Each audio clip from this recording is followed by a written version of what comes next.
enfoque más que todo de investigación y también en lo que es alimentación o parte administrativa. En este caso he estado realizando estudios experimentales en ratas para ver el efecto de algunas plantas medicinales y cómo pueden prevenir o cómo intervienen en la salud de los roedores. El tema que hoy día vamos a tener en cuenta es el tema de los minerales, unos nutrientes, específicamente unos oligoelementos, que en el caso va a ser el hierro, el cobre, el zinc, y vamos a ver su importancia y qué magnitud tiene, aún sabiendo de que estos minerales o estos oligoelementos se deben de consumir en cantidades mínimas y también óptimas, ¿no?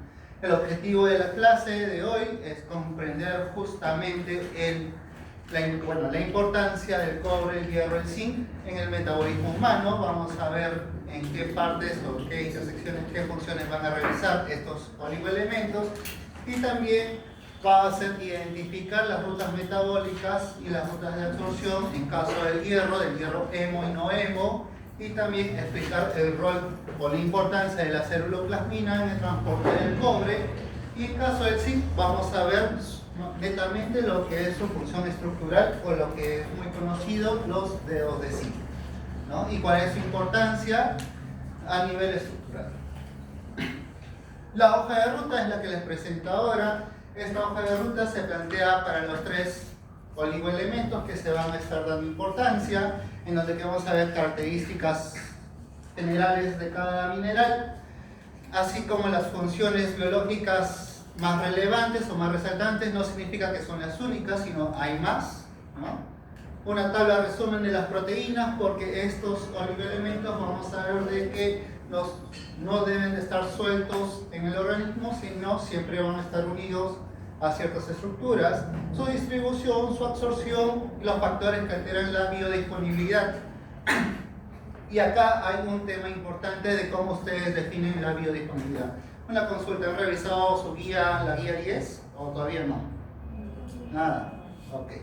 Dentro de la guía, en lo que son las preguntas de autoaprendizaje, indican de cómo ustedes pueden definir el tema de la biodisponibilidad de un elemento. Es una palabra que lo van a estar escuchando, al menos en estas dos clases, de lo que son los minerales. El almacenamiento, la homeostasis, el reciclaje, las recomendaciones y los límites, y las conclusiones pertinentes, y vamos a ver cómo se conjugan estos tres oligoelementos.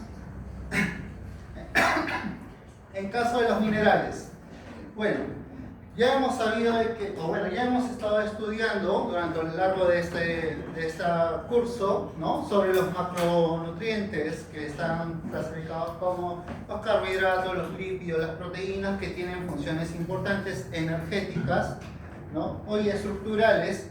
El segundo punto, lo que nos acarrea el tema de hoy día, es justamente el tema de los micronutrientes, que se dividen en dos, o conforman dos, que son las vitaminas y los minerales. Pero en la nutrición actual también ya se está hablando sobre el tema de los fitonutrientes o los polifenoles y cómo afectan esto en la salud, y también en las rutas metabólicas de ambos, tanto de macro y de micronutrientes. Y el cuarto punto es sobre el microbioma intestinal, cómo es que afecta en el metabolismo de todo ello. Para ver aspectos básicos, como lo que es el curso de nutrición y alimentación, solamente nos enfocamos en lo que son macro y micronutrientes. Ya sería bueno que por su parte ustedes ya puedan investigar sobre los fitonutrientes y también el microbiota, o la microbiota humana, ¿no? Aunque creo que hay un curso de llamada fitonutrición, tengo entendido, más adelante, en donde también el tema de los fitonutrientes, sería bueno que puedan profundizar en ello. Bien, en caso de los minerales se pueden clasificar o se pueden dividir en dos, incluso hasta tres formas. La primera son los macrominerales, que son los que se presentan en el cuadro adjunto: el calcio, el fósforo, el magnesio, el potasio, el sodio, el cloro, el azufre. ¿Y cuál es la característica? De que se necesitan en grandes cantidades. Y por otro lado, los oligoelementos que son los que están presentes en el cuadro: el zinc, el hierro, el cobre, el yodo, el selenio, el magnesio o manganeso. Es lo que se necesita, pero en menores cantidades, ¿no? En caso de los macroelementos se necesitan en mayores de 100 miligramos, y en caso de los oligoelementos o elementos traza, también que se le denomina, se necesitan en menos de 100 miligramos.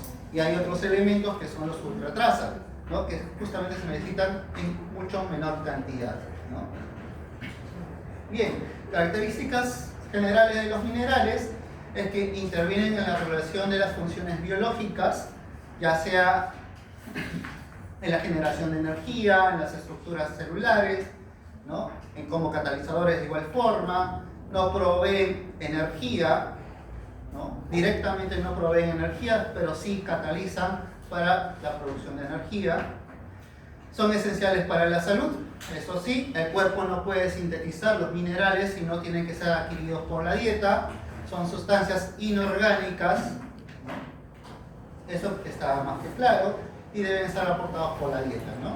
Y estos compuestos conforman solamente de un elemento, a diferencia de los carbohidratos, de los lípidos, de las proteínas o de las vitaminas, ¿no? Y su absorción es regulada. Cada mineral que ustedes toquen va a estar controlado muy específica y muy detalladamente su absorción. Con los que nos concierne hoy día, el primer oligoelemento va a ser el hierro, pero para comenzar van a tener que poder analizar los casos.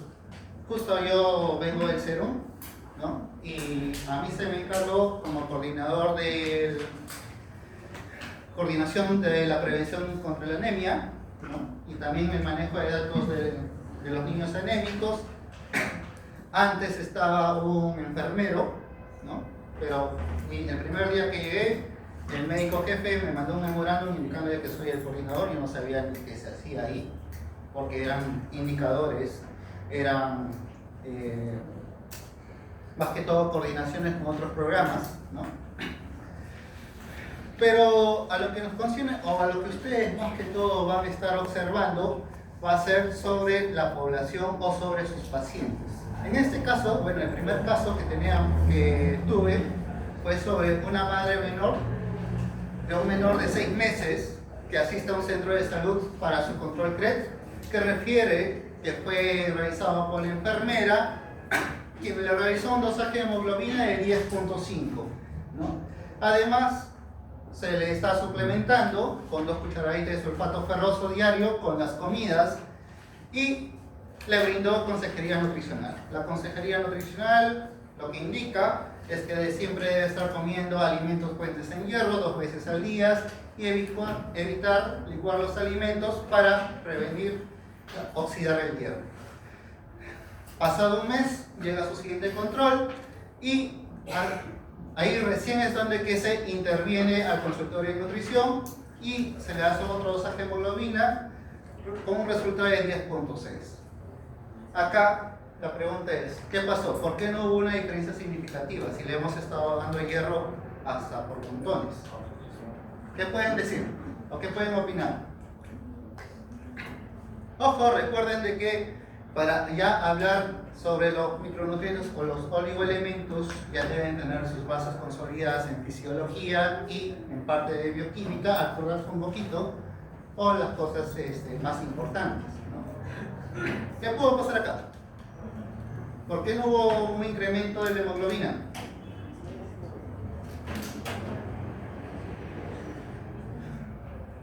A ver, ¿usted cuál es su apellido?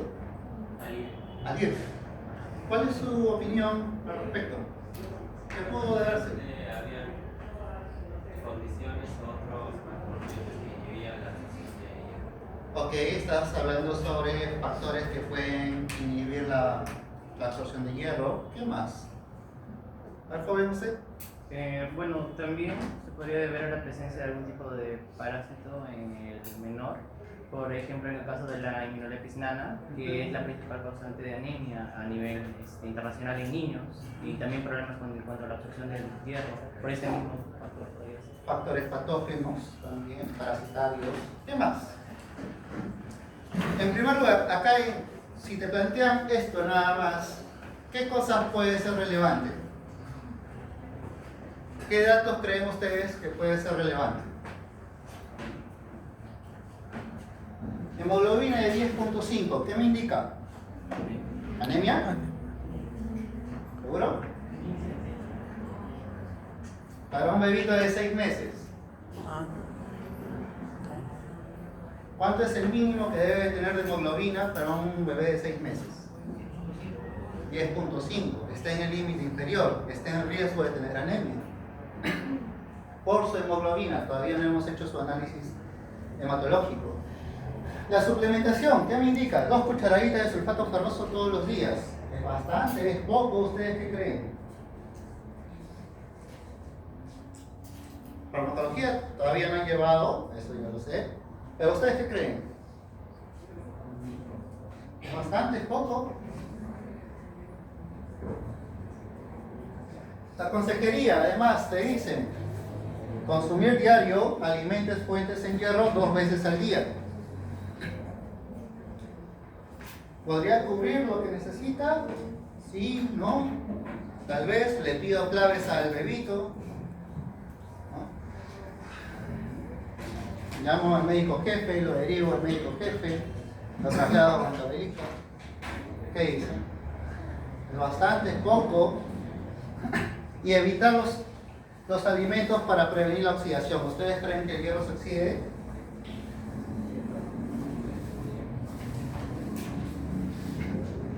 Bien. Al final de la clase ustedes van a poder evaluar este caso y también van a poder definir cuáles son los factores, ya sean dietéticos, ya sean parasitarios o patógenos, o ya sea del propio organismo, de cómo reacciona frente a una excesiva cantidad de hierro para mejorar su intervención nutricional, ¿no? Pero si es que vamos a estar repitiendo de repente, como loritos, coma y sangrecita 2 veces al día, de repente nuestra intervención podría fallar, ¿no? O no podría haber cambios. Y al final la mamá desconfía mucho del nutricionista y prefiere irse a otro lugar para su implementación. Ok. Aparte de ello, bueno, acá está la pregunta, ¿qué hubiesen hecho ustedes? ¿No? Aparte de ello, hay el otro caso, que es el extremo, ¿no? Un hombre adulto con obesidad que labora en las minas es derivado de medicina nutrición debido a que presenta una hemoglobina corregida de 21 gramos por decilitro y dislipidemia. Refiere a un consumo diario de charqui y cancha en sus desayunos, o caldo de gallinas también. En el almuerzo consume interdiario menestras con mates. En el campamento le brinan sopas con menudencia e infusiones y le gusta repetir el plato. ¿Qué pasó? ¿Ustedes qué creen? ¿Por qué hay un exceso de hemoglobina? ¿Hemoglobina?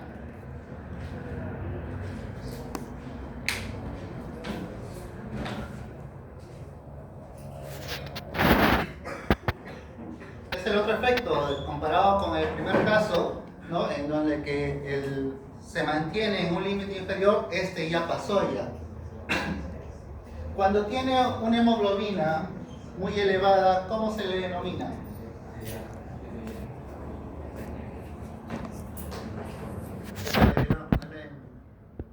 Fisiología.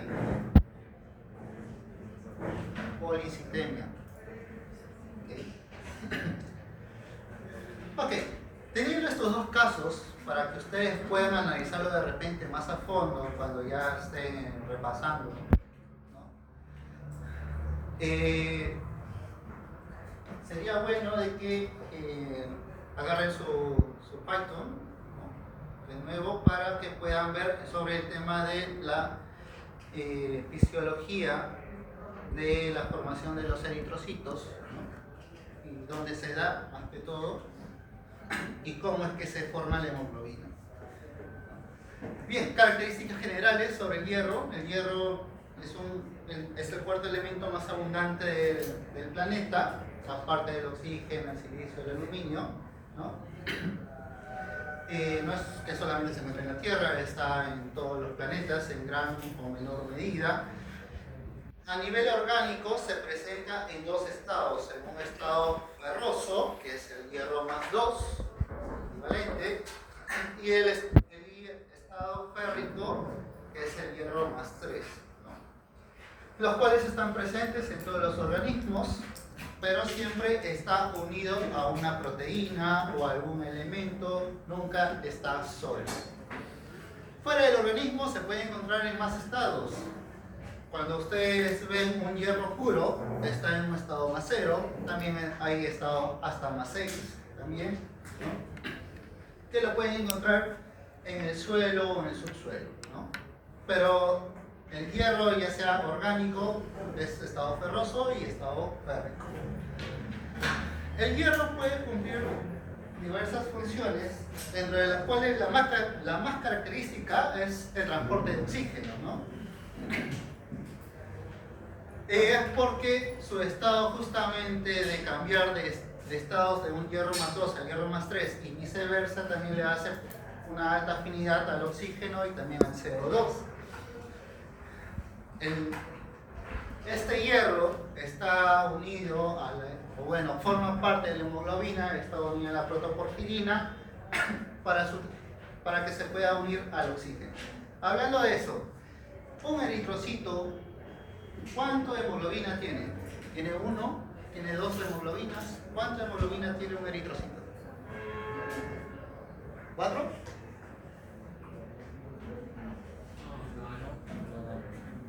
Se dice ChatGPT. ¿Cuánto tiene? Aproximadamente 30 picogramos de hemoglobina, o si lo ponen en moléculas, un aproximado de 250 millones de hemoglobina tiene un solo eritrocito. ¿Okay? Si te dicen de que tiene anemia por deficiencia o tiene una hemoglobina baja, no significa de que tenga menos eritrocitos, para eso necesita un ensayo hematológico, sino de que dentro del eritrocito la cantidad de hemoglobina es mucho menor.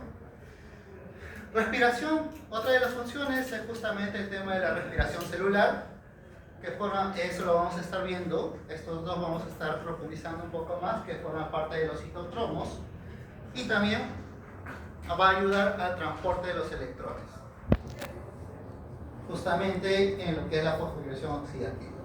Otras funciones es la función neurológica, también ayuda a la formación de ciertos neurotransmisores y también ayuda al proceso de mielinización dentro de los astrocitos, ¿no? Y también ayuda en la síntesis del ADN y la proliferación celular, ¿no? Eso también lo vamos a estar profundizando un poco más. En la tabla resumen, en esta tabla ustedes pueden observar o pueden encontrar que el hierro siempre va a estar unido a una proteína o va a estar influenciado por un transportador. ¿Y esto por qué? Porque el hierro, cuando ustedes lo dejan suelto, así como te ayuda, también te perjudica. Por ejemplo, si ustedes dejan el hierro libre en la célula, se conforman radicales hidroxilo, los cuales es uno de los radicales más potentes para lo que es el tema del estrés oxidativo. El radical hidroxilo se comienza a unir a fosfolipoproteínas, a proteínas, al ADN, comienza a alterarlo y es lo que se conoce como una muerte celular, o también el hierro puede inducir a un tema de ferroptosis. Es por ello de que en el organismo nunca lo vas a encontrar suelto, siempre va a estar unido a un tipo de proteína. En esta tabla, en la primera fila, ustedes van a encontrar el DMT1. El DMT1 es uno de los transportadores que interioriza a lo largo de la célula, ¿no? La ferroportina es un transportador que más bien retira o hace que salga el hierro de la célula. La E-fastina, que es una enzima que ayuda justamente a pasar de un estado más 2 a un estado más 3 en el organismo, específicamente en el intestino. La transferrina, que es la proteína que ayuda a transportar a lo largo del organismo, el receptor de transferrina que justamente se une a este compuesto y ayuda a interiorizar el hierro, la ceruloplasmina que al igual que la efacina ayuda a convertir el hierro más 2 a hierro más 3 y la ferritina que es la forma en donde que podemos almacenar el hierro. La distribución, con respecto a ello, el cuerpo alberga más o menos 4 gramos de hierro que puede estar distribuidos de la siguiente forma. En 2.5 gramos aproximadamente está unido o conformado por la hemoglobina o los eritrocitos junto con la médula ósea. 1 gramo está unido a lo que es la ferritina y 0.3 a 0.5 gramos es lo que está unido para otras diversas funciones biológicas que ya hemos estado viendo, ¿no? Acá hay otro tema. A diferencia de otros minerales, el hierro tiene que diferenciar de que se pierde, no es que se excreta. ¿Cómo es que se pierde el hierro? ¿Cómo se pierde el hierro?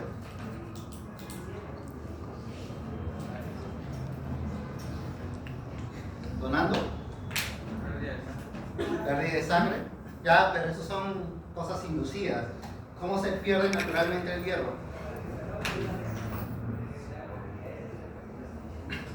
Si el hierro está en todas las células, ¿cuáles son las células que hay mayor tasa de recambio? ¿Cuál? Ya, los enterocitos, el epitelio gastrointestinal. ¿Cuál es el segundo? Eritrocitos. ¿Cuál? Eritrocitos. Los eritrocitos tienen un tiempo de vida de 120 días. ¿Cuál sería el otro? La piel. ¿Ustedes qué creen? ¿Cada cuánto tiempo se cambia la piel?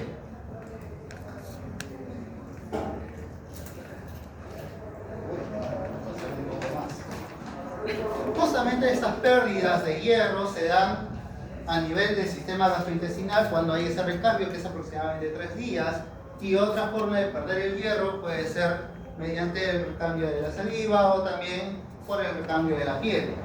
Estamos hablando aproximadamente de 1 a 2 miligramos de hierro que estamos perdiendo de forma diaria, y perder porque el cuerpo de por sí no lo puede controlar. En cambio, en caso del cobre, sí se puede controlar estas pérdidas, y ya no se habla de pérdidas, sino se habla de excreción. Y en caso del zinc, las pérdidas no se pueden controlar. Okay. Las fuentes, ¿por qué he comenzado con el tema de las fuentes alimentarias? Porque es de acá donde que se parte para lo que es su absorción. En las fuentes alimentarias, el hierro se puede encontrar como hierro hemo y como hierro no hemo. El hierro hemo se puede encontrar en los alimentos de origen animal porque pueden conseguir de repente por parte de la hemoglobina o de la mioglobina. Y el hierro no hemo está abarcado prácticamente en lo que son los alimentos de origen vegetal, ya sean las menestras, las legumbres, las hojas verdes de igual forma, ¿no? ¿Y qué es lo que sucede? Otra diferencia que hay entre estos dos es que la tasa de absorción va a ser mayor en caso del hierro hemo, siendo aproximadamente o variando entre 15 hasta 35% de lo que se consume. E incluso hay otros estudios que indican que puede ser hasta un 40%. En cambio, la forma inorgánica que se presenta en las plantas puede estar alterado, puede ser afectado mucho por los factores dietéticos que había comentado su compañero, pero la tasa de absorción es solamente de consumir esto es del 1 al 10%. Tengan en cuenta esto porque cuando hagan sus prescripciones dietéticas digan, ah, ya come hierro, come lenteja, van a tener que evaluar la tasa de absorción. Y en este cuadro, que es el anexo 3, es sobre una norma técnica con respecto al manejo de la anemia, en el cual esa te dice que en 2 cucharadas, de más o menos 30 gramos, te aporta la cantidad de hierro, siendo la sangrecita el que mayor aporte te da. Luego sigue el vaso, que es aproximadamente 8.9 miligramos por esos 30 gramos de alimento, ¿no?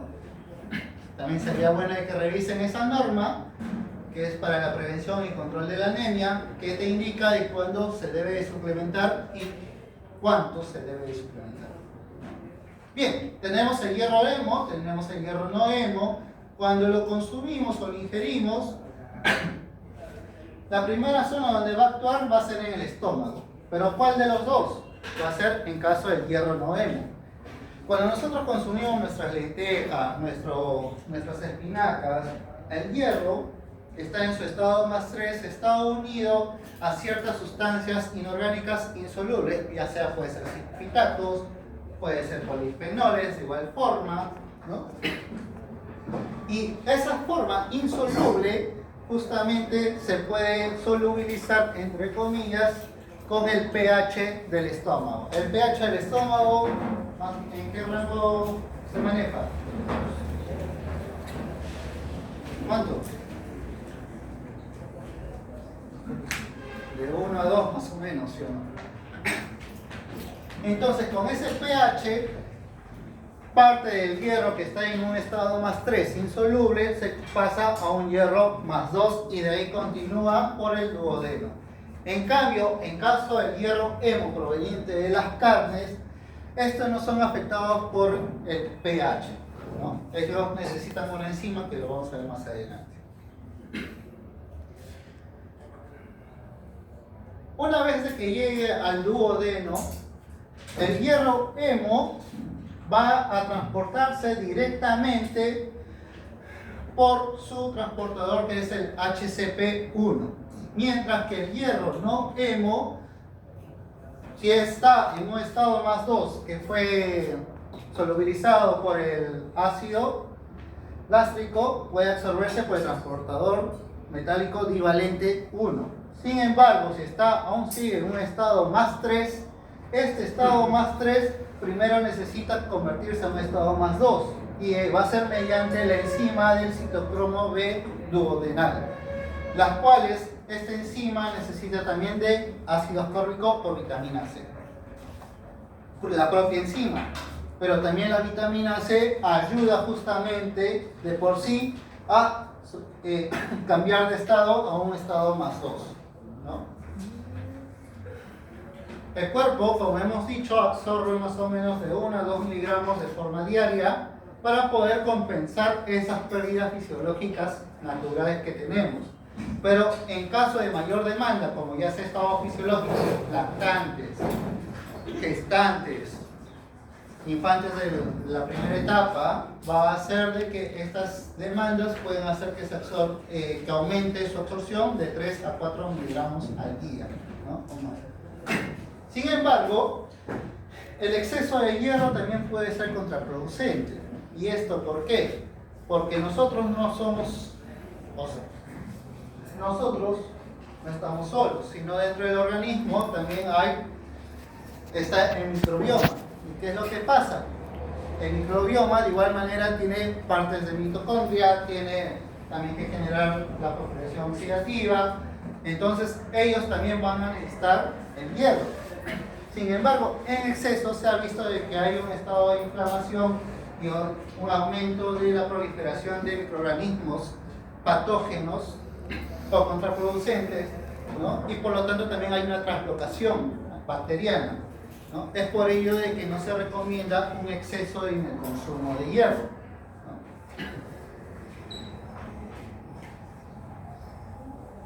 Bien, una vez de que el enterocito haya interiorizado el hierro, en caso del hierro hemo, como está unido a la protoporfirina, ¿qué es lo que sucede? Mediante la enzima hemoxigenasa tipo 1, hay tipo 1 y tipo 2. En caso de los enterocitos y de lo que vamos a estar hablando es la hemoxigenasa tipo 1. La hemoxigenasa tipo 1 lo que va a hacer es partir la hemoglobina y lo va a dividir en hierro, el hierro en un estado más 2, dióxido de carbono y también la biliverdina, pues, ¿no? Que es parte también del ciclo de que ustedes han estado estudiando en fisiología, ¿no? Y este estado, el hierro más 2, tiene otra vía. O bien se almacena en el enterocito, por la ferritina, o puede ser exportado. En cambio, en caso del hierro que viene de alimento de origen vegetal, ¿no? Una vez de que ha sido interiorizado por el transportador de MT1, puede pasar de igual forma a la ferritina o puede pasar directamente o puede ser interiorizado al organismo. Para que pueda ser interiorizado al organismo, vamos a estar viendo de que necesita pasar a un estado más 3. Y esto es porque la transferrina transporta el hierro en un estado más 3, tiene una mayor afinidad al respecto, ¿no? Pero antes de ello, vamos a estar evaluando los factores externos e internos que implican lo que es o que alteran su absorción. Los factores externos se podrían clasificar en dos, en los que te pueden ayudar a absorber el hierro y en los que te pueden ayudar a inhibir la absorción del hierro. Los que te pueden ayudar a absorber el hierro son las vitaminas C, el ácido ascórbico, que es justamente lo que estábamos hablando, que ayuda a reducir a un estado ferroso. Las carnes, el factor cárnico, y esto es más que todo porque hay péptidos que se unen al hierro y por lo tanto ayudan también al transporte, y ácidos orgánicos en general, no solamente el ácido ascórbico. Por otro lado,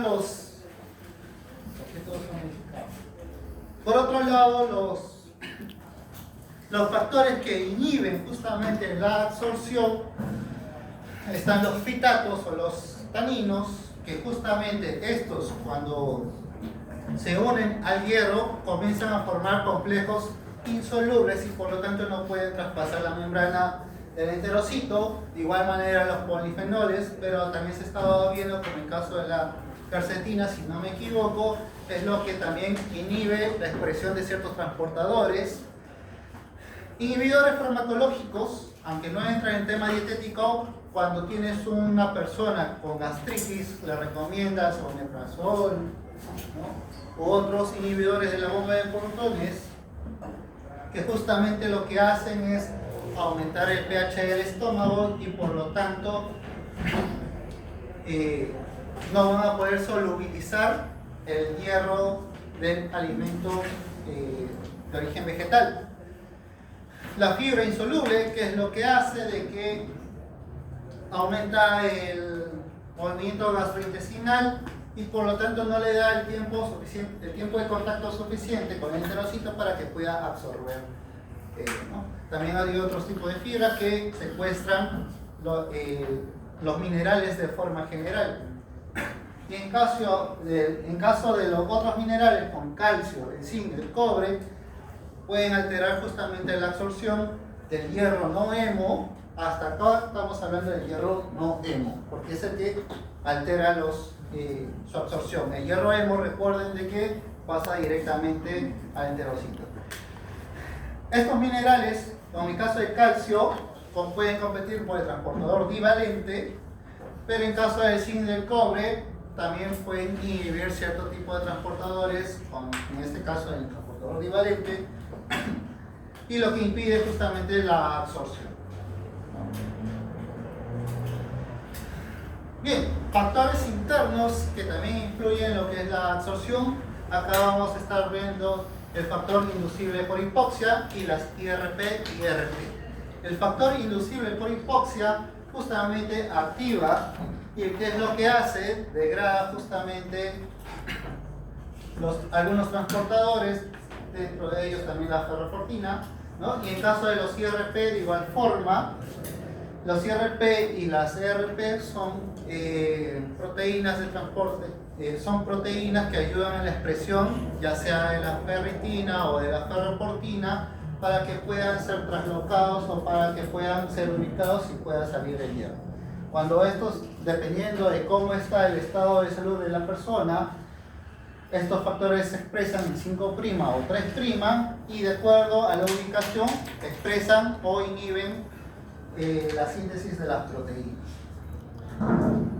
Y también está la exidina, claro que sí, que es la proteína, pero a nivel orgánico, sistémico, que justamente ayuda a controlar el tema de las cantidades de hierro. Con respecto a lo que es el transporte, muy bien, una vez de que el organismo necesita transportar el hierro,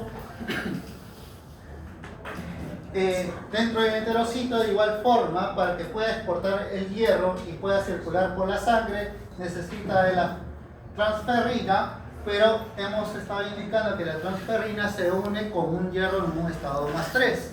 Entonces, ¿qué es lo que sucede? Dentro del enterocito, si tengo un estado más 2, mediante la efastina, hace justamente esa conversión a un estado más 3.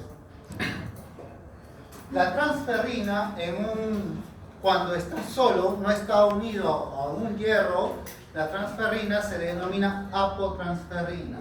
Si está unido a un átomo de hierro, se llama transferrina monoférrica. Y si está unido a sus dos átomos de hierro, es transferrina diférrica, ¿no? Justamente esta transferrina, una vez de que ya haya acoplado a los dos hierros, puede ser transportados de acuerdo a las células que necesiten el hierro. Una vez de que llegue a la célula, la transferrina se une a su receptor, el receptor 1 de transferrina, y ¿qué es lo que pasa? Hay un tema de endocitosis. Es decir, parte de la membrana de la célula comienza a cubrir al receptor de transferrina con la transferrina, y en esa membrana hay dos cosas. Una que es la bomba de protones, justamente lo que hace es sintetizar los protones para que pueda acidificar o disminuir el pH del medio, y también un transportador divalente para que pueda exportar el hierro, ¿no? Entonces, ¿qué es lo que pasa? Una vez unido la transferrina a su receptor, se acidifica el medio, y justamente esa disminución del pH hace que la transferrina desacople sus dos iones de hierro, ¿no? Una vez que se ha acidificado y se haya reducido el hierro, se exporta, y el receptor de transferrina junto con la transferrina de nuevo sale hacia la superficie y se desacopla. Una vez que se haya convertido en apotransferrina, es decir, sin nada de hierro, sale hacia la superficie y puede continuar con su función tal cual. Ahora bien, una vez que ingresaba la célula diana, dentro de ella puede ser la médula ósea, ¿no? El hepatocito. En caso de la médula ósea, de igual forma se ha unido, o bueno, se ha interiorizado la transferrina, ¿no? Hemos dicho que cambia su estructura, todo. Hemos dicho de que pasa de un estado más 3 a un estado más 2 para que pueda cumplir su función respectiva. En caso de la médula ósea, cuando se forma el hematocrito y se forma la hemoglobina, por un lado se forma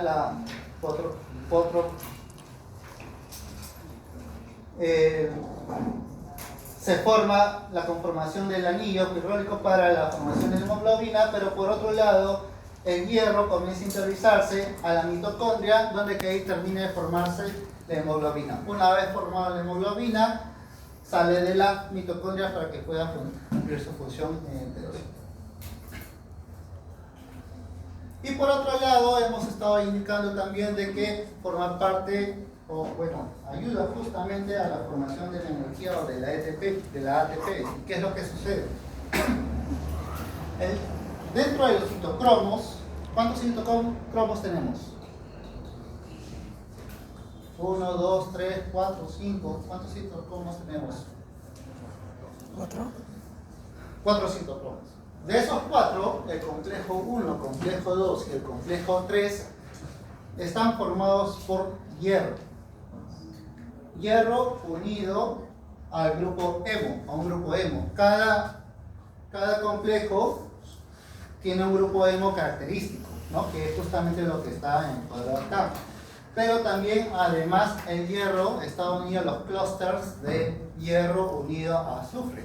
Y justamente lo que ustedes ven acá, estos clústeres que están dentro de los citocromos, hacen de que este cambie de estado de forma rápida, es decir, un hierro más 2 o un hierro más 3 y viceversa. Justamente estos cambios es lo que se denomina el transportador de electrones y por lo tanto va a poder generar energía. Si es que hay una deficiencia de hierro muy pronunciada, estos transportadores comienzan a fallar y es por lo tanto que se dice que cuando estás cansado puedes estar anémico, ¿no? Esto tiene una importancia también a nivel del neurodesarrollo.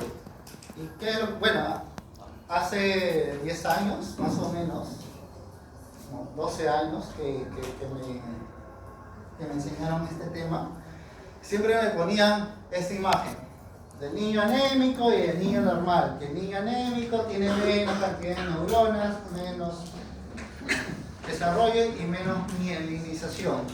Pero nunca explicaban por qué. ¿Qué es lo que sucede?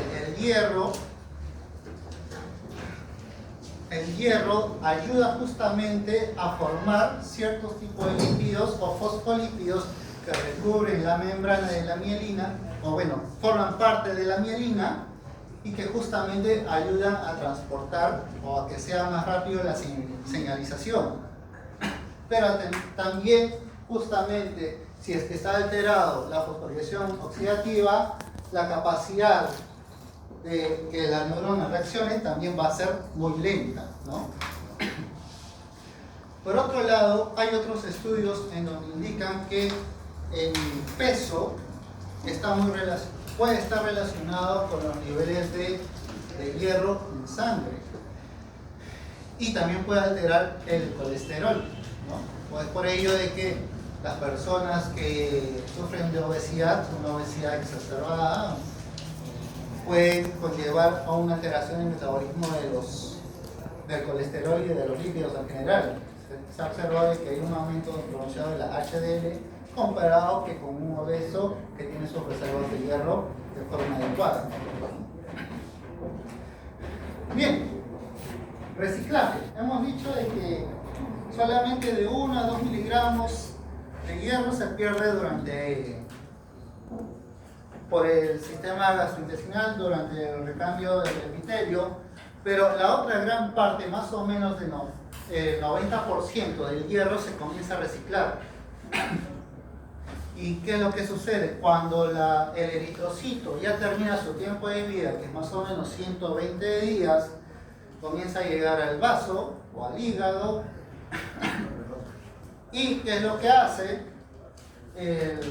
Los macrófagos comienzan a reconocer al eritrocito y de igual forma que en el caso de la transferina y su receptor, por un tema de endocitosis, comienza a abarcar el eritrocito y en esa endocitosis de igual forma disminuye el pH, hace que la hemoglobina se divida en el hierro más 2, el dióxido de carbono, ¿no? O los grupos aminos, y ese hierro más 2 comienza a exportarse y ya puedes ir a la mitocondria o si no también a la ferritina, ¿no? Y es una forma de almacenamiento de igual forma que en caso del enterocito.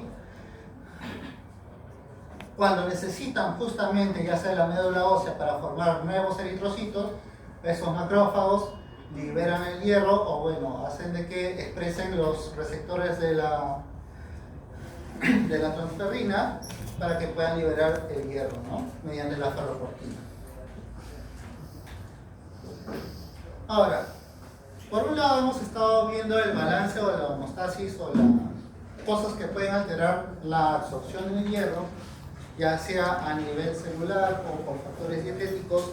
Y otra cosa que va a ser en cuenta es justamente cómo es que el sistema regula las reservas y más que todo la absorción y la disponibilidad de hierro.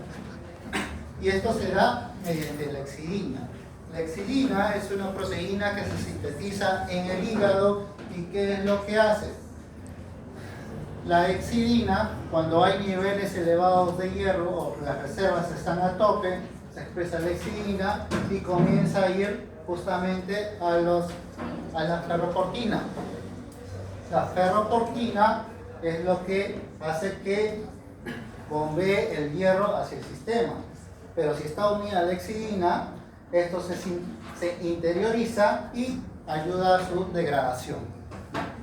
De esa forma puede controlar la exportación de hierro hacia el sistema, ¿no? Y hay factores en donde que la exidina aumenta su síntesis y otras en donde que disminuye su síntesis. Las que aumentan su síntesis, cuando tenemos las reservas de hierro a tope, ¿no? ¿Qué otra más? Cuando hay un estado de inflamación o de infección. Hemos dicho que cuando hay un estado de infección o de inflamación, los patógenos también necesitan ese hierro para poder reproducirse. Y por lo tanto, el organismo comienza a producir exidina para que justamente esos patógenos no puedan utilizar el hierro, ¿no? Factores de inflamación como la interleuquina 6 o el factor de necrosis tumoral alfa de igual manera expresan la exidina, ¿no? Es por ello de que también una de las vías que se propone que en caso de los obesos presenten reservas bajas en hierro es porque hay un estado de inflamación crónico. Es leve pero crónico, ¿no? Por otro lado, factores que alteran o que disminuyen su síntesis es cuando hay una anemia ferropénica, porque sí o sí el organismo va a necesitar para producir o formar la hemoglobina, ¿no? Y también un estado de hipoxia. En esta gráfica tenemos lo que es de manera gráfica los factores que alteran justamente la expresión de la exidina. No les voy a preguntar de repente todo esto, todas las vías moleculares, pero sí es necesario que tengan en cuenta que en caso de los factores, cómo es que influencia en la expresión de esta proteína, ¿no? Al final es lo que hemos estado viendo anteriormente, ¿no? Este cuadrito, pero expresado en una manera gráfica y un poco más detallada, ¿no?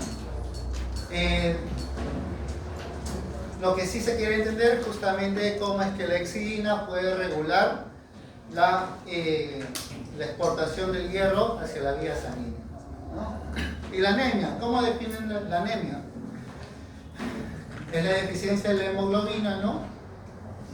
En caso de los adultos es menor a 12, en caso de las mujeres es menor a 12, y en caso de los varones es menor a 13, ¿no? Y en caso de los bebitos de 6 a 23 meses que es menor a 10.5, ¿no? Ahora, hay diferentes tipos de anemia, eso lo han visto en su curso de fisiología, pero lo que es anemia ferropénica es justamente cuando hay una disminución de las reservas de hierro, ¿no?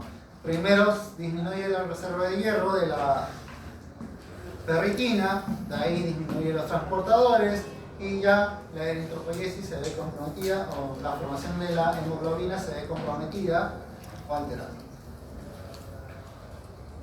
Con respecto a lo que son recomendaciones, ahí ustedes pueden visualizar las recomendaciones o las RI. En esa práctica que tienen después de esta clase van a estar evaluando las diferencias entre el RI, el upper limit y demás terminologías para que ustedes puedan hacer la diferencia. Las recomendaciones se ven elevadas, ya hemos dicho, en caso de estado fisiológico, como en caso de las gestantes que necesitan 23 miligramos, en caso de las lactantes, las madres que dan de lactar también se indica un poco, ¿no?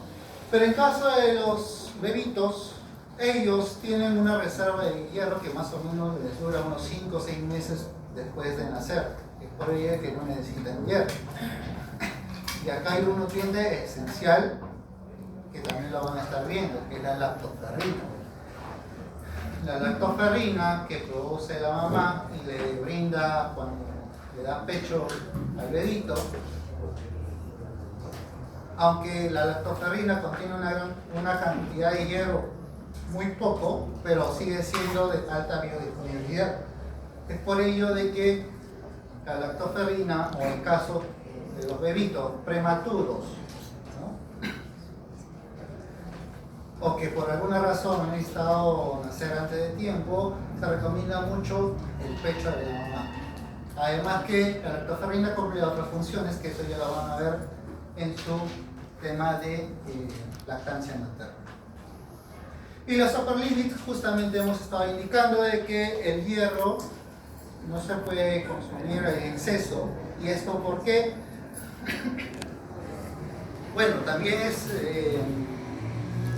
un poco improbable consumir estas cantidades de hierro que estamos viendo, porque también altera el microbioma humano y puede haber un tema de estado de inflamación, un estado de translocación bacteriana, ¿no? O incluso hay estados o lo que se relaciona con el desarrollo de cáncer de colon, ¿no? Por eso que el exceso de hierro tampoco no se recomienda. Esto es las upper limits, que máximo es de 40 miligramos de hierro al día que debe consumir.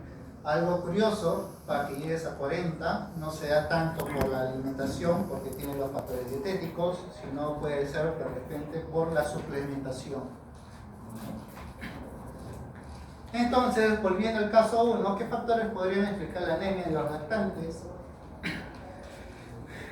¿Y qué vía de homeostasis del hierro podría estar alterada en el caso 2, ¿no? Que podría explicar los 21 miligramos por decilitro, ¿no? En caso del caso 1, justamente ese exceso de hierro lo que va a hacer es que suba rápido la hemoglobina, pero también como sube rápido la hemoglobina, también exprese la exidina de forma rápida y por lo tanto el primer control que va a hacer el enterocito va a hacer de que se quede ahí en el enterocito y se pierda mediante la descamación, ¿no? Y por lo tanto no va a llegar al sistema. Otra forma que puede ser es que no puede ser una anemia ferropénica, sino anemia relacionada con otros nutrientes, ¿no? Y en caso del caso 2, hemos dicho que en casos de hipoxia, como el caso de un minero que trabaja en altura, también puede expresar el factor de hipoxia y por lo tanto la expresión de la exidina, ¿no? Y puede tener una hemoglobina elevada, pero también con las reservas de hierro un poco bajas. El segundo nutriente, el segundo oligoelemento que vamos a estar viendo va a ser el cobre. El cobre, de igual manera, al igual que el hierro, tiene dos formas. El hierro, lo hemos dicho que está en +2 y +3. En cambio, el cobre está en un estado +1, cuproso, y un estado +2, cúprico. Al igual que el hierro, esa divalencia hace que sea peligroso si lo dejamos en el medio y por lo tanto también debe estar unido a proteínas para su transporte.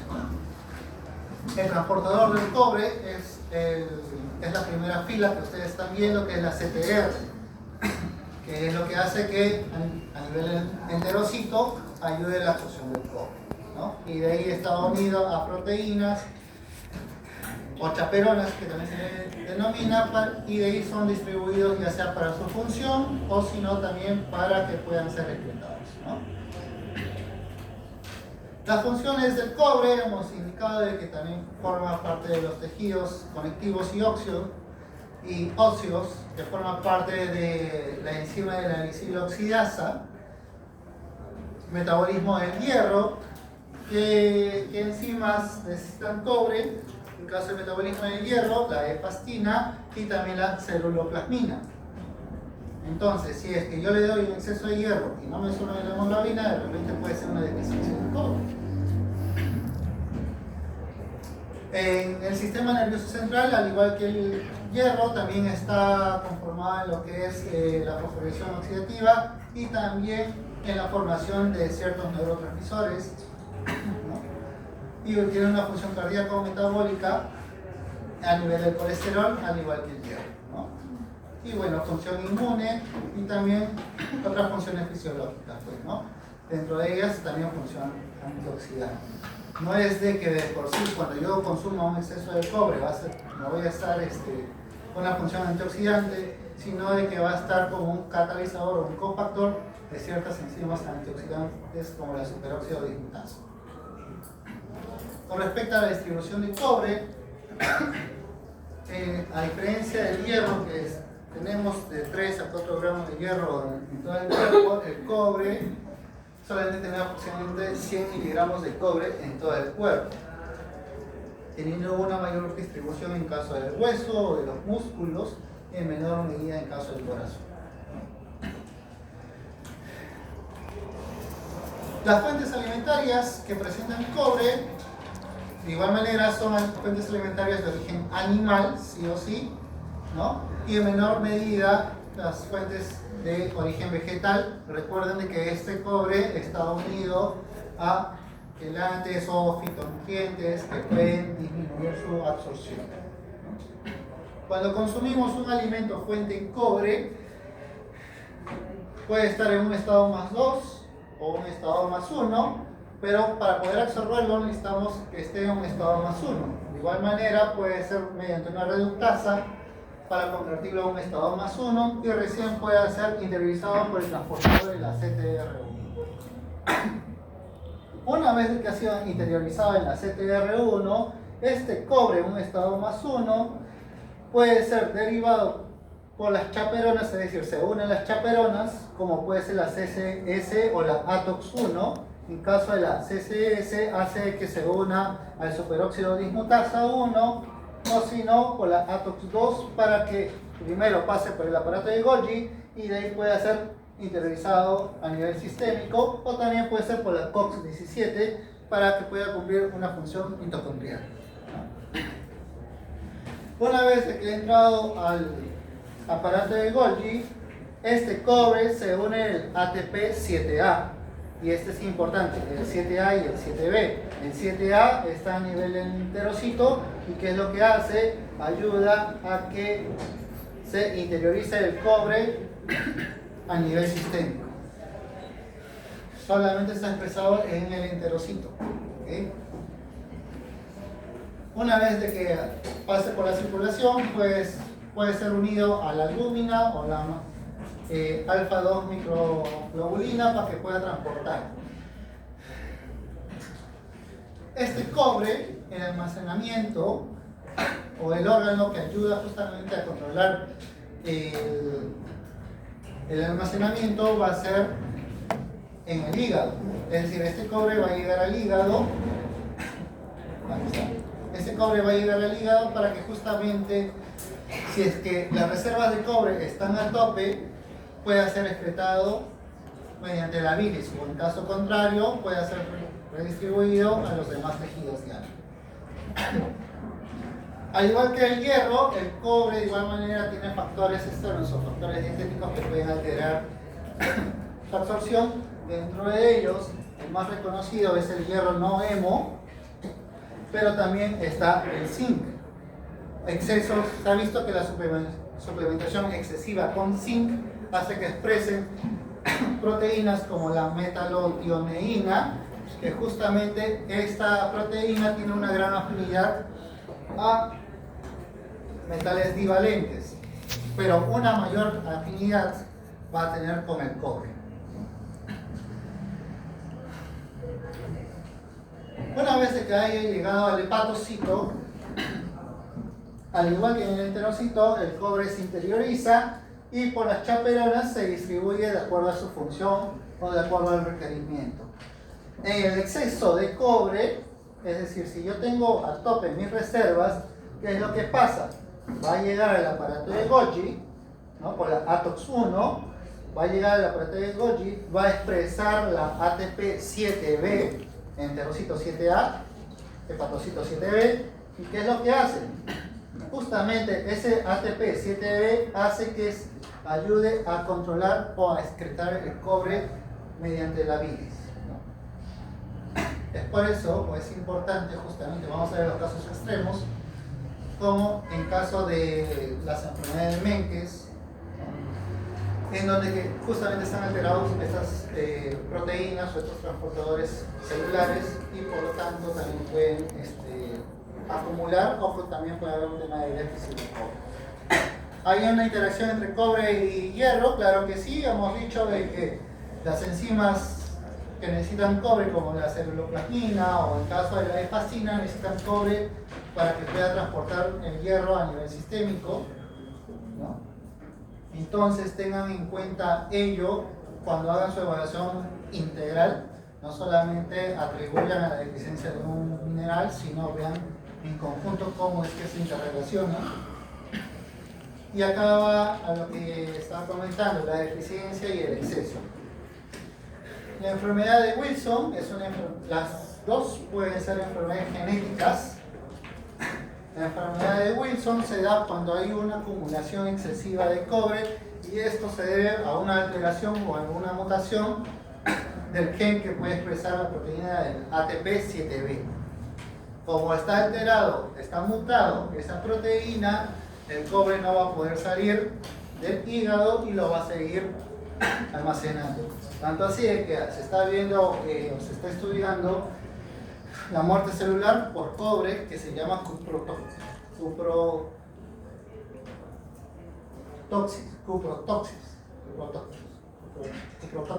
¿no? Que es justamente la muerte celular programada por cobre. Y en caso de la enfermedad de Menkes, el síndrome de Menkes, ya no es una mutación del gen del 7B, sino es de mutación del 7A. Y hemos dicho de que esta proteína está expresada a nivel del intestino, ¿no? Que justamente es lo que ayuda a que el cobre salga del enterocito y pase a la circulación. Si está mutado este gen, entonces la expresión de la proteína va a ser de que haya una deficiencia del cobre a nivel sistémico, ¿no?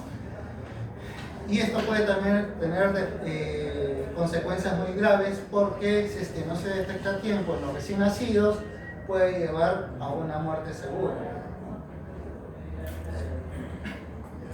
Las recomendaciones de cobre, al igual que de hierro, hay recomendaciones o los DRIM, que son los que están en las tablas, y también están los upper limits que van a ver en la práctica de hoy. Si un paciente presenta anemia y no responde al tratamiento de hierro, el cobre puede jugar un rol importante al momento de hacer la suplementación. Ya hemos visto las vías o las interacciones del hierro-cobre, que los he mencionado 3 veces, 4 veces.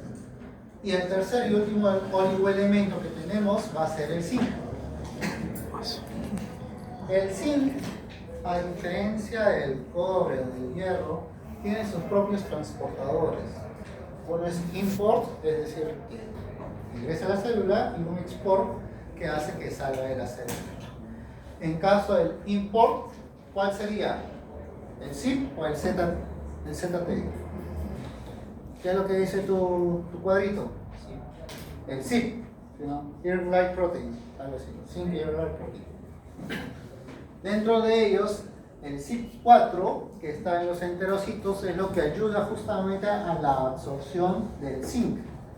Y para que pueda salir del enterocito al sistema, se da mediante las zinc transports, ¿no? En caso de la ZIP, tiene una familia de 14 proteínas o 14 miembros. En caso de la ZT, tiene 10 miembros, ¿no?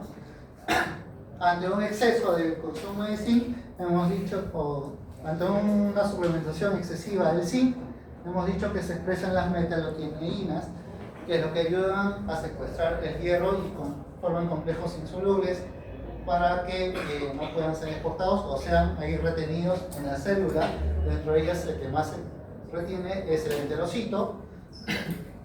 Y las consecuencias es de que una consecuencia o un efecto colateral es que pueda retener la absorción de cobre, ¿no?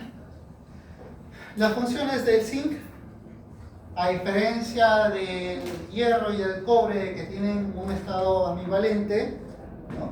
El zinc no, se mantiene en un estado +2 y continúa así en el organismo, y este estado +2 hace que tenga una función catalítica o estructural, acelera las reacciones, está conformado por más de 300 reacciones o enzimas, ayuda a la expresión génica y la síntesis de proteínas y la función inmune, ¿no? Por eso a veces dicen, si estás en las defensas bajas, consume zinc. Asimismo, si tiene una formación, una función estructural, también puede afectar en el crecimiento y en el desarrollo, y también un desarrollo neuronal. la distribución del zinc, aproximadamente tenemos de 1 a 1.5 gramos de zinc aproximadamente en todo el cuerpo. Quien mayor zinc contiene es el músculo esquelético y de ahí sigue el hueso. Estas reservas pueden estar alteradas o va a depender de mucho de la bibliografía. Hay bibliografías que indican en que el músculo solamente puede almacenar 40% de zinc, otros indican que es 60%.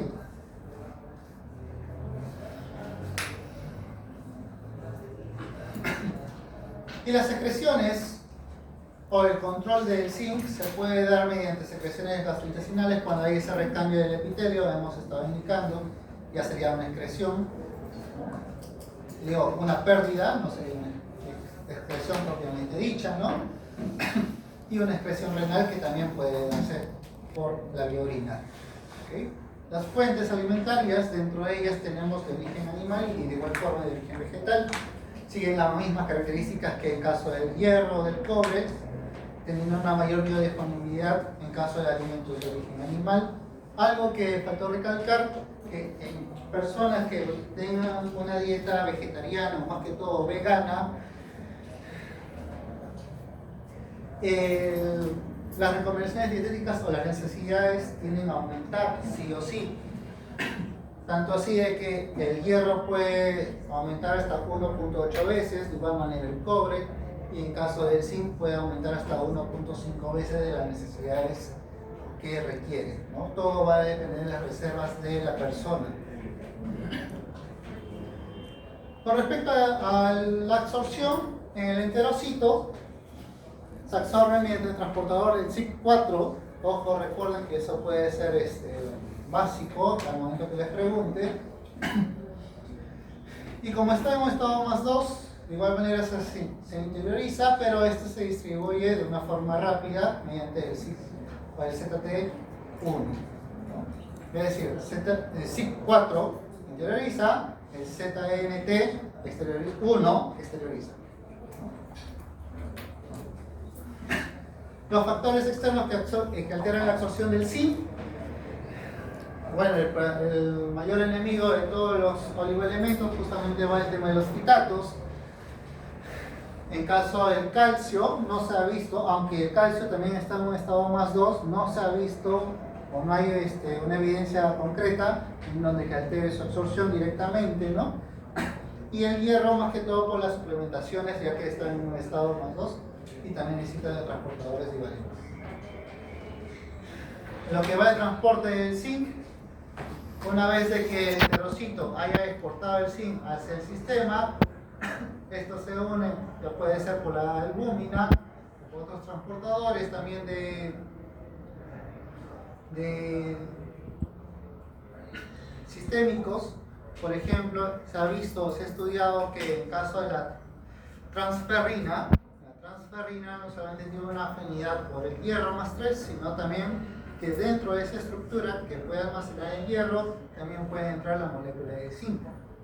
Pero eso no lo hace disponible de igual forma, ¿no? Una vez que llegue el zinc al sistema, se distribuye a lo largo de todo el cuerpo, pero eso sí, cada órgano maneja su propio transportador, ¿no? El cerebro maneja su transportador, el CYP12, el riñón, el CYP5 y así sucesivamente, ¿no? Esto ya entraría en más detalle a un nivel de especialidad. No es tanto para poder recordar, pero sí es importante de que cada tipo de transportador está regulado por el órgano que lo alberga. Y ahora vamos con una de las importancias que va a dar con respecto a lo que es el zinc, que son los dedos de zinc, o los zinc fingers, los cuales ayudan a conformar o a estructurar justamente esa forma que tiene el ADN, y es que hay diferentes tipos de zinc finger, los cuales se detallan a continuación. La importancia de esto es de que prácticamente del 5 al 10% del genoma humano están constituidos por los zinc finger, es decir, de que hay una mutación, una alteración genética u oncológica puede ayudar justamente, en vez de proteger esa estructura, también hace de que pueda alterar de una forma rápida la estructura y puede desarrollar un caso oncológico, ¿no? Ahí estamos viendo cómo es que la zinc finger, de acuerdo a su estructura, puede alterar justamente ciertos órganos diana y por lo tanto puede desarrollar cierto tipo de enfermedades. Dentro de ellos, cuando hay una deficiencia de zinc, el que más compromete es el páncreas. ¿Por qué? Justamente para que pueda salir la insulina va a necesitar zinc, ¿no? Y si no tiene transportadores de forma adecuada, puede haber un desarrollo de diabetes. Con respecto a cómo es que el zinc compromete el crecimiento, una deficiencia, ya sea por una ingesta o por una mala expresión génica, puede hacer que haya un defecto o una disminución de la síntesis del ARN y por lo tanto, si es que no se expresan bien las proteínas, de igual forma puede alterar o puede comprometer el crecimiento, ¿no? Fuera de ello, también a nivel hormonal disminuye la expresión de hormonas o la síntesis de hormonas. Dentro de ellas, la que más se compromete es la del factor de crecimiento. Las recomendaciones son las que están en sus tablas, pero algo sí que tienen que tener en cuenta, y algo que puse en el título actual, es la danza de los metales. ¿Qué es lo que implica la danza de los metales? Es de que si es que no están en armonía, prácticamente la alteración de uno puede conllevar a la alteración del otro y de igual forma. Por ejemplo, hemos dicho que el exceso de zinc forma las metalopioneínas y por lo tanto puede también, de manera consecuente, disminuir la absorción o la interiorización del cobre. Por lo tanto, puede haber una deficiencia del cobre. Por otro lado, si es que hay una deficiencia del cobre, no tengo enzimas que puedan pasar el hierro más 2 a un estado más 3 y por lo tanto la transferrina no se puede unir o hay un defectuoso, hay una transferrina defectuosa y por lo tanto puede haber un tema de anemia, ¿no? Asimismo, se ha visto que el zinc puede comprometer el transportador bivalente tipo 1 y por lo tanto el hierro no anémico no se puede comprometer. Es por ello de que el estado nutricional de un mineral no puede verse de una manera aislada, sino de manera como un conjunto. ¿Y es por qué? Cuando consumimos pan, ¿qué se le viene a la mente? ¿Qué nutrientes se le viene a la mente? Pan. Carbohidratos, ¿sí o no? Pero no significa que solamente tenga carbohidratos. Vitamina B. Puede contener fibra, puede contener fitatos, ¿no? Puede ser un pan enriquecido con hierro, ¿no? Cuando se le viene carne, se le viene de repente hierro, o se le puede venir a la mente de repente proteína, pero no lo vean netamente como la finalidad del alimento, sino véanlo como su conjunto o su matriz del alimento. ¿Okay? Y es porque hemos estado viendo de que hay factores que del propio alimento pueden alterar la absorción de estos oligoelementos. ¿Y cómo es que esto puede afectar a la sociedad? O en los programas sociales. Cuando decimos, come fideo fortificado con hierro, ¿esos fideos tendrán fitatos o no tendrán fitatos? Come alimentos con calcio y zinc, enriquecidos con calcio, con zinc, vitamina D y otros más. ¿Ese zinc se va a poder absorber, sí o no? De igual manera, las fórmulas enriquecidas con hierro, ¿no? ¿Va a ayudar a absorber el hierro o simplemente está ahí por un tema de marketing? Todo eso tiene que estar evaluado y lo van a evaluar en su guía del miércoles y del viernes. En las preguntas de autoaprendizaje están indicando ahí cómo es que afecta la leche, cómo es que afecta la leche materna y cómo es que afecta las fórmulas lácteas en la absorción del hierro. ¿Cuál es el que aporta más hierro y cuál es el que compromete más hierro? De igual manera hemos dicho sobre el tema de la biodisponibilidad. Tienen que tener en cuenta o tienen que definir bien ese aspecto de la biodisponibilidad. Y por último, el tema de la suplementación. Ustedes cuando estén a cargo de repente, ya sea un programa social dentro de sus CERONs o realicen consultas externas, de igual forma, aunque no quieran, van a tener que suplementar anemia al levito. Y si es que la dosis es inadecuada o las indicaciones no son de forma adecuada, esa suplementación fácilmente no va a ayudar. ¿No? Bien, señores, ¿tienen dudas? ¿Tienen preguntas? ¿No tienen preguntas? El caso de la práctica 10, que es miércoles y viernes, ustedes van a estar evaluando mediante dos métodos la biodisponibilidad del hierro que hemos visto: el método de Monsen y el método de Halber. El método de Monsen solamente aplica a lo que son factores positivos, son los que te ayudan a absorber el hierro. En ese método está la vitamina C y el factor cárnico. Más adelante, con el estudio de Halber, ahí no solamente evalúa los factores que ayudan, sino también los factores que inhiben. Y dentro de las preguntas de autoaprendizaje también va con un tema del calcio. Para Halber, define de que el calcio inhibe la absorción de hierro noveno, mediante la formulita que está ahí explicada. Sin embargo, el estudio del 2010-2012 para adelante indican de que depende de la dosis de calcio que se le administre para que pueda inhibir o disminuir la absorción del hierro noveno. Es por ello de que es importante que lean las lecturas que están en su aula virtual para que el miércoles simplemente vengan, resuelvan, comparen los resultados entre Monsen y Halber y también puedan explicar por qué han sido esos resultados que están dando. Señores, ¿tienen dudas? ¿Tienen preguntas? No, señores, bien, tienen 9 minutos para poder